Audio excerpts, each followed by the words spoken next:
Good day, choir masters and choir members. Ray Santos here. And mabilis na choral strategy lang tayo, no?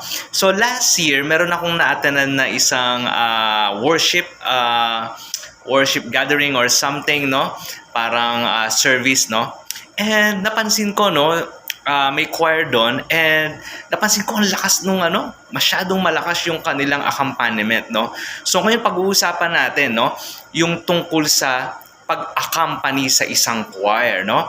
Maraming beses ko na rin na-share ito sa aking mga choral strategy, pero let me share it again, no? Kasi very useful to, no? Lalo na sa mga bago pa lang nag-accompany sa ating choir, no?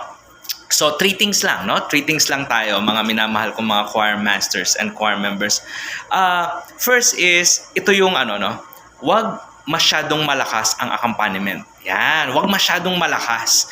Na tipong natabunan na yung mga singers or yung choir, no? Kasi we must understand na ang accompaniment kasi parang background lang eh.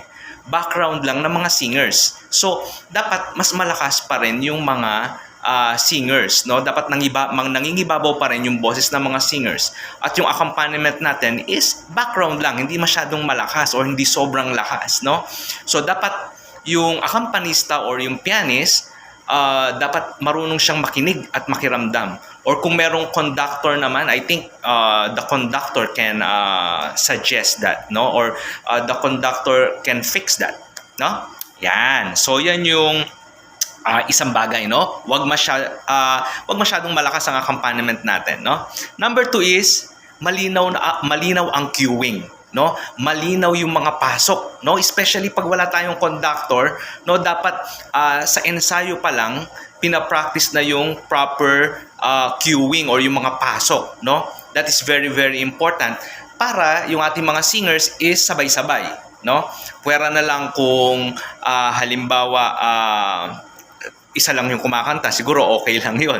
Pero kasi pag sa choir, mahirap kasi, no? Kailangan sabay-sabay kayo. Kaya dapat yung cueing is perfect, no? Yung cueing is talagang maganda at makakapasok ng maganda yung ating mga singers. So, yun yung number 2, no? Dapat malinaw ang ating cueing.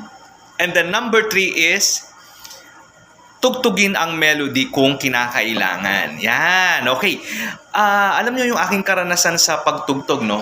Minsan may mga singers or mga choir na medyo nahihirapan sila sa intonation nila, no? Or nahihirapan sila sa mga pasok. Ngayon, ang ginagawa ko, nauobliga akong tugtugin yung melody. No? Tinutugtog ko yung melody para may guide sila, para naririnig nila yung kanilang tono. No?